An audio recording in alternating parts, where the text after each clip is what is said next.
जी, अस्सलाम वालेकुम। उम्मीद है कि आप तमाम दोस्त खैरियत से होंगे और आज का दिन भी ट्रेडिंग के हवाले से अच्छा गुज़रा होगा। हफ़्ते का पहला दिन सूरत-ए-हाल कंटिन्यू है, मार्केट अंडर प्रेशर, मार्केट का साइकोलॉजिकल लेवल 78,000 मार्केट उसको सस्टेन नहीं कर पाई और आज अगेन 215 पॉइंट्स जो हैं, वो आज मार्केट ने लूज़ किए। गुज़िश्ता काफ़ी दिनों से जो सूरत-ए-हाल है मार्केट में, वो up down during the day भी सिचुएशन इसी तरह से चल रही है और अगर हम सेटलमेंट रेशियो देखें, तो वो भी कोई इतनी अच्छी नहीं है। इसका मतलब ये है कि ज़्यादातर जो इस वक़्त रुझान है, वो ये है कि आप शेयर को बाय करें, बाय करने के बाद उसमें जो प्रॉफ़िट मिले, उसको ज़्यादा से ज़्यादा समेटने की कोशिश करें और जो कीप करने का रुझान है, वो बहुत कम है। और यही वजह है कि हमारी जो राय है, वो आज भी यही है कि 30 अगस्त तक का इंतज़ार किया जाए, देन उसके बाद जो कीप वाली पोज़ीशंस हैं, उसके बारे में कोई अपनी राय कायम की जाए।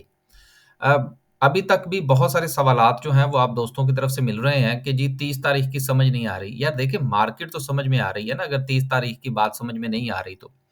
मार्केट जो है, वो आपको मुसलसल जो है, वो ये बता रही है कि इस वक़्त जो सिचुएशन है, वो लॉन्ग पोज़ीशन की नहीं है, एक बात। दूसरा ये है कि आए दिन जो स्टोरीज़ आपको सुनने को मिल रही हैं, अभी ये जो अलफ़ लैला की कहानियाँ हैं, ये आपको और मज़ीद सुनने को मिलेंगी। बल्कि यहाँ तक भी कहना शायद जो है वो मुनासिब होगा कि आपके कानों में से धुआँ निकलेगा कि ये होता क्या रहा है इस मुल्क के साथ। तो बहरहाल एक बात अच्छी ये है कि थोड़ा-सा सुकून है। गालम-गलोच ब्रिगेड जो है वो आजकल कुछ ज़्यादा हमें देखने को नहीं मिल रही और आने वाले दिनों में ये मज़ीद सिलसिला जो है ये आपको कुछ थोड़ा-सा टाइट होता हुआ नज़र आएगा। मार्केट इंशाल्लाह स्पेस बनाएगी। आपको मौका फ़राहम करेगी कि लॉन्ग लॉन्ग टर्म के लिए आपको पोज़ीशन जो है वो ले सकें। 215 पॉइंट्स की कमी के साथ इज़ाफ़ा कहने लगा था, दिल तो यही था कि इज़ाफ़ा होता लेकिन सूरत-ए-हाल ऐसी ही है। और साथ में एक चीज़ और ऐड करता चलूँ कि देखिए मैंने पिछले दिनों भी जो है वो काफ़ी जो है वो कंटिन्यूटी के साथ ये बात की है कि स्टॉप लॉस जो लगाएँ, वो स्टॉप लॉस लगाएँ। ये जो होता है ना जी stop loss on closing basis ये इसने लोगों का वो क्या कहते हैं जी बेड़ा गर्क कर दिया है। और इस वक़्त भी सिचुएशन यही है कि या तो आप ट्रेड ना लें, आप साइड पे हो जाएँ। लेकिन अगर आप समझते हैं कि नहीं थोड़ा-सा रिस्क लेने में कोई मुज़ायका नहीं है। अच्छा रिस्क लेने से मुझे एक और बात याद आ गई। आपने अक्सर हमारी जो यूट्यूब पर वीडियोज़ हैं, वो भी आपने देखी होंगी कि हम इंतहाई जो बेसिक चीज़ें हैं, उनके ऊपर ज़्यादा बात करने की कोशिश कर रहे हैं। उसकी वजह ये है, वजह ही यही है कि अभी भी इसकी बहुत गुंजाइश है, जो आपकी तरफ से सवालात मिलते हैं। तो ये जो सिलसिला है क्लोजिंग बेस वाला, ये जब तक आप इसको लेकर नहीं चलेंगे क्योंकि एक और लॉक लगा, तो 10% आपका पोर्टफ़ोलियो का वो उड़ा के रख देगा। इसलिए चूँकि मार्केट जो है, वो आपको ये बता रही है कि आप क्लोजिंग बेस के स्टॉप लॉस से परहेज़ कीजिए। इसके साथ एक और जो अहम चीज़ है वो ये है कि दोस्त अहबाब ये पूछते हैं जी कि क्या स्टॉक मार्केट में जो है वो क्या कहते हैं जी तगड़े स्टॉक खरीदने चाहिए या मज़बूत स्टॉक खरीदने चाहिए? यार देखें इस वक़्त जो सिचुएशन है उसमें कोई माड़ा या कोई तगड़ा नहीं है, कोई कमज़ोर या कोई ताकतवर नहीं है। इस वक़्त सूरत-ए-हाल थोड़ी-सी ज़रा गूम-गूम का शिकार है। इसलिए मार्केट को देखें, जो मार्केट आपको कह रही है उसके मुताबिक चलें। अपनी मर्ज़ी करेंगे तो मार्केट को दे के जाएँगे। आगे चलते हैं जी, सर्किट ब्रेकर की बात करते हैं। आज 10 कंपनी अपर कैप हैं, जिसमें वॉल्यूम टेकर जो है वो फ़िलहाल एकेडीएसएल और कोहिनूर पावर नज़र आ रहा है। वॉल्यूम अभी भी मार्केट में जनरेट नहीं हो रहे। जब से हमने वॉल्यूम की तरफ इशारा करना शुरू किया, तब से आपको पता है हमारे यहाँ तनकीद ज़्यादा और बात को समझने का तो ख़ैर रुझान ही नहीं है ना। अब मिसाल के तौर पर बीवाईडी के ऊपर मैंने पूरी तफ़सील के साथ बात कर दी, उसके बावजूद भी वो लोग वहीं के वहीं खड़े हैं। तो सर आपकी मर्ज़ी है ना फिर, हम क्या कह सकते हैं? आगे चलते हैं जी और लोअर कैप की बात करें तो लोअर कैप में सेंचुरी जो है वो एक अच्छे वॉल्यूम के साथ लोअर कैप हुआ।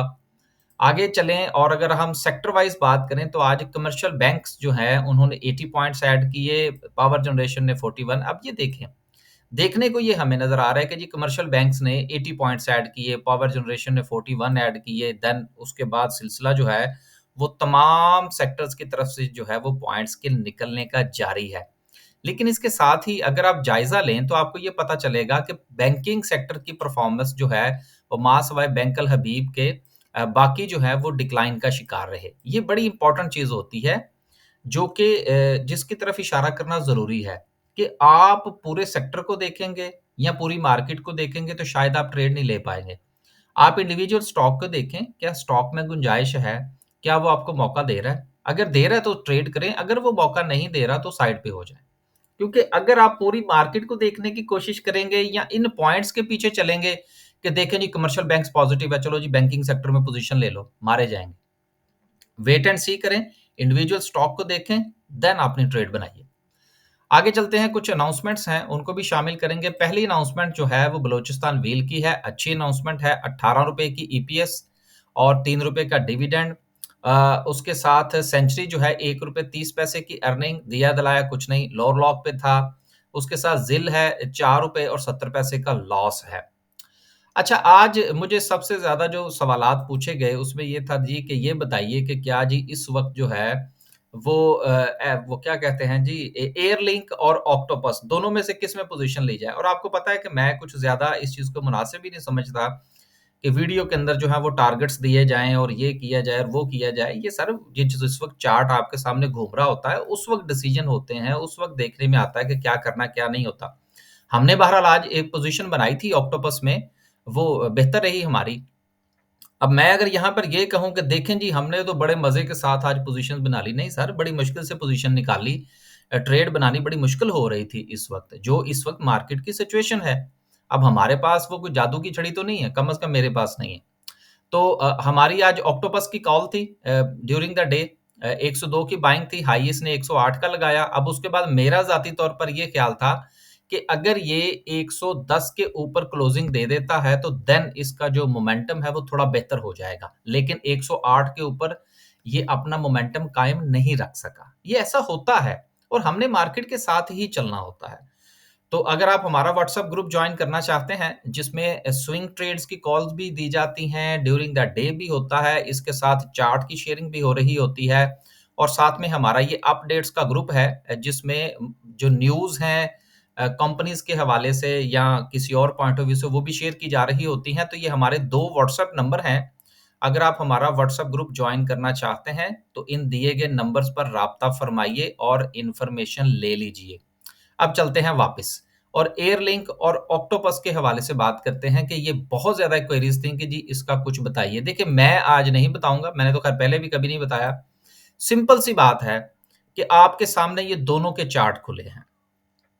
अब मेरी ख्वाहिश भी होगी और कोशिश भी होगी कि आप खुद इस चीज़ को देख लीजिए तो आपको बिल्कुल जो है वो पता लग जाएगा कि क्या करना है, क्या नहीं करना। ये ऑक्टोपस का चार्ट है, ये एयरलिंक का चार्ट है, राइट? अब आप इन दोनों में देख लीजिए कि यहाँ पर जो है वो आपको एक ट्रिपल बॉटम बनता हुआ नज़र आया, ये बात हो रही है ऑक्टोपस की। और ये आपको एक डबल बॉ सॉरी ये गलत हो गया जी, ये टॉप की बात हो रही है, बॉटम की नहीं। और ये आपको एक डबल टॉप नज़र आ रहा है एयरलिंक के अंदर। ठीक हो गया जी। दूसरी बात ये है कि इसमें अगर आप ये देखें तो ये शेयर नीचे आया, उसके बाद इसने अपना ये एक हाई बनाया, ये एक लो बनाया, ये एक हाई बनाया, ये एक लो बनाया, राइट? ये सिचुएशन आपके सामने है। हमने इसमें ट्रेड ली थी, 102 पर हमारी बाइंग थी, उसके बाद हमारा स्टॉप लॉस था, देन हमारा 104, 106 और 108 का टारगेट था। तीनों टारगेट आज हिट हुए, उसके बाद ये नीचे आ गया। अभी दोस्तों के पास पोज़ीशंस है क्योंकि स्टॉप लॉस हिट नहीं हुआ, कल देखेंगे इसकी क्या पोज़ीशन बनती है। अगर किसी ने 108 पर सारी प्रॉफिट टेकिंग कर ली होगी, तो 102 से 108, ₹102 समथिंग का हमारी बाइंग थी। तो ये अगर 108 पे उसने बेच दी है तो ठीक है ना यार, ₹5-6 मिल गए और क्या चाहिए? राइट, अब आते हैं एयरलिंक की तरफ। अब इसमें आप देखिए कि शेयर नीचे आता है, एक अपना हाई बनाता है, शेयर नीचे आता है, एक अपना हाई बनाता है और अब ये यहाँ पर पड़ा खड़ा है। अब आप खुद ये देखिए, आप भी माशाल्लाह से मुझसे ज़्यादा समझदार हैं, कि दोनों का चार्ट देखकर कहाँ पर आपको लगता है कि बाइंग जो है वो बनती है? बजाए इसके कि मैं आपसे ये कहूँ कि देखें जी, ये डबल हो जाएगा यहाँ से और आप एयरलिंक में बनाइए या ऑक्टोपस में बनाइए। मेरी ख़्वाहिश ये होगी कि आप ये दोनों चार्ट देखिए, दोनों चार्ट देखने के बाद आप कमेंट करके बताइए कि जी दोनों में से फ़िलहाल ट्रेड जो थी वो किसमें बनती थी या बनती है और किससे अभी फ़िलहाल परहेज़ करना चाहिए, ये आपके सामने है। बिल्कुल वो क्या कहते हैं क्रिस्टल क्लियर पिक्चर है। अगर मैं इसको मज़ीद जो है वो ख़त्म कर दूँ, तो क्रिस्टल क्लियर आपके सामने है कि कौन-सा शेयर जो है वो अभी थोड़ा-सा उठने की कोशिश कर रहा है और कौन-सा शेयर जो है उसका अभी जो है वो नीचे गिरने का मज़ीद प्रोग्राम है। अब कल क्या होता है इसके हवाले से भी हम कुछ नहीं कह सकते कि कल ये क्या करेगा। कल ये उस वक़्त होगी जब ये अपनी यहाँ से जो सिचुएशन है, ये जो सफ़र है, इसको अगर ये जारी रखता है कि ये एक हाई बनाया, ये लो बनाया, ये हाई बनाया, ये लो बनाया, ये प्रीवियस हाई टूटेगा तो फिर पता चलेगा कि इसका नेक्स्ट लेवल क्या है। इसी तरह से ये जो गिर रहा है, ये अपने लोअर लोज़ बना रहा है। तो ये यहाँ से अगर रुक जाता है और इसको तोड़ देता है तो फिर समझ लगेगी कि ये इसका रिवर्सल है, अदरवाइज़ ये सिलसिला जो है ये इसी तरह से जारी रहेगा। तो उम्मीद है कि ये दोनों चीज़ें मैंने आपको एक्सप्लेन कर दी। अब आप इसको देखिएगा, कमेंट में बताइएगा अगर दिल करे, क्योंकि अगर जिन लोगों को बात समझ में आ रही होती है, वो कभी कमेंट करके नहीं बताते। हाँ, तनकीद ज़रूर करते हैं। तो जारी रखिए जी, आगे चलते हैं।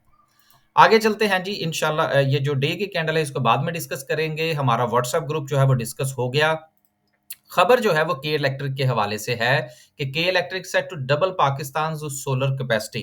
तो पॉजिटिव न्यूज़ है के इलेक्ट्रिक के हवाले से, लेकिन कुछ ज़्यादा समझ लीजिए कि इतनी कोई फंडामेंटल चेंजेस नहीं है। अगली खबर जो थोड़ी-सी वो क्या कहते हैं सोचने वाली है, वो ये है कि foreign investors dump 22 billions worth of securities. 22 अरब रु 22.8 23 ही कर लें, 0.2 मेरी तरफ से डाल लें कि 23 अरब रुपए का माल बेचा the week before last week. तो सिचुएशन ये है कि जो हम फीपीलीपी देखते हैं, अब उसमें जो मेरा ख्याल है फ्राइडे की फीपीलीपी मैंने देखी थी, उसमें गोरे की बाइंग थी फूड सेक्टर के अंदर।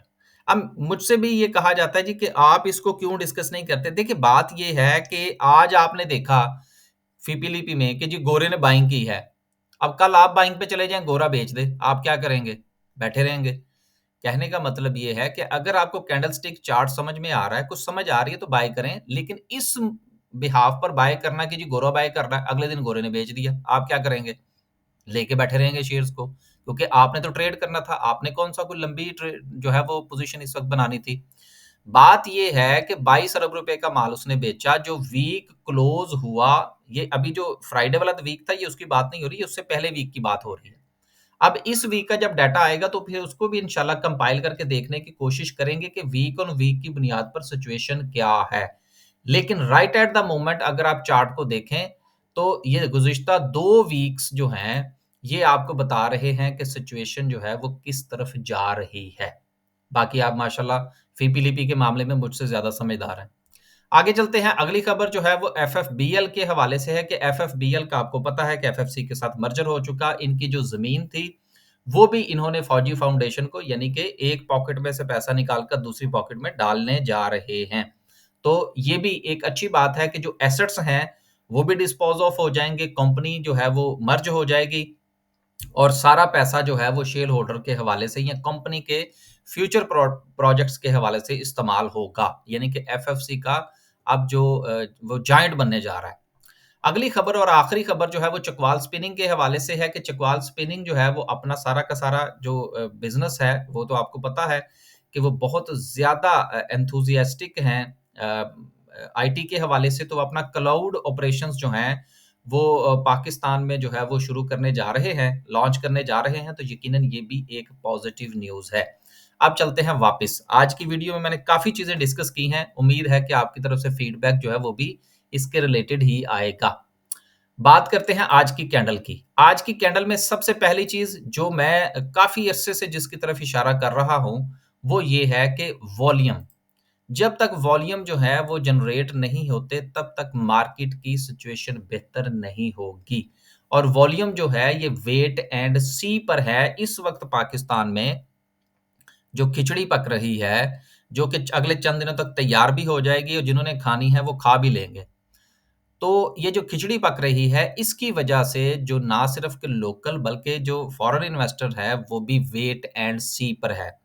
आप ये भी ज़हन में रख लीजिए कि हमारे जितने भी इन्वेस्टमेंट के प्रोजेक्ट हैं, जिन पर काफ़ी हवालों से हमारे जो ब्रदर ममालिक हैं, जिसमें सऊदी अरेबिया है, यूएई है, चाइना है, वो सब जो है वो एग्री कर चुके हैं, लेकिन फिर भी वो वेट एंड सी पर है। और सबसे बड़ी बात ये है कि हमारा जो आईएमएफ का पैकेज है, वो भी अभी जो है वो वेट एंड सी पर ही है, जो कि मुझे पूरी उम्मीद है कि इंशाल्लाह अगले 10-15 दिन के अंदर जो है ये वो मामला भी क्लैरिटी की तरफ चला जाएगा। बात करें लेवल्स की, तो इस वक़्त अगर हम इसको थोड़ा-सा छोटे टाइम फ्रेम पर ले जाएँ, आवरली टाइम फ्रेम पर, तो थोड़ा-सा हमें देखने में जो है वो आसानी होगी कि आप इस चीज़ को देखिए कि मार्केट जो है वो जिस वक़्त अपने लोअर लोज़ बनाती हुई नीचे आ रही थी, देन यहाँ पर मार्केट ने सस्टेन किया। उसके बाद हमें मूव मिली, लेकिन मार्केट जो है वो अपने आप को सस्टेन नहीं कर पाई। हाँ, ये जो सिचुएशन इस तरह से है, अगर ये थोड़ा-सा इसके बरक्स होती और मार्केट अपने हायर हाइज़ की तरफ जा रही होती, तो मार्केट में आपको कॉन्फिडेंस देखने को मिलता। अब इसमें आप ये देखिए कि ना सिर्फ कि यहाँ पर आपको सस्टेनेबिलिटी का इश्यू नज़र आ रहा है, बल्कि उसके साथ-साथ वॉल्यूम भी डिक्लाइन का शिकार है। यहाँ पर हमें ये उम्मीद रखनी चाहिए कि मार्केट अगेन जो इसके पास लेवल है इस वक़्त वो 77 का है। लेकिन 77 का लेवल भी उसी सूरत में हम जो है वो उसको स्ट्रॉन्ग लेवल कंसीडर करेंगे, अगर हमें यहाँ पर वॉल्यूम्स जो हैं वो जनरेट होते हुए नज़र आएँ। अगर वॉल्यूम जनरेट नहीं होते और मार्केट इसी तरह से नीचे आती है, तो यकीनन मार्केट जो है वो 77 के लेवल को भी तोड़ देगी। तो कोशिश आप ये करें कि इंडेक्स की तरफ कम ध्यान करें और अपने इंडिविजुअल स्टॉक की तरफ देखें। इजाज़त दीजिए, इंशाल्लाह एक और व्लॉग के साथ हाज़िर होने की कोशिश करेंगे। अल्लाह हाफ़िज़।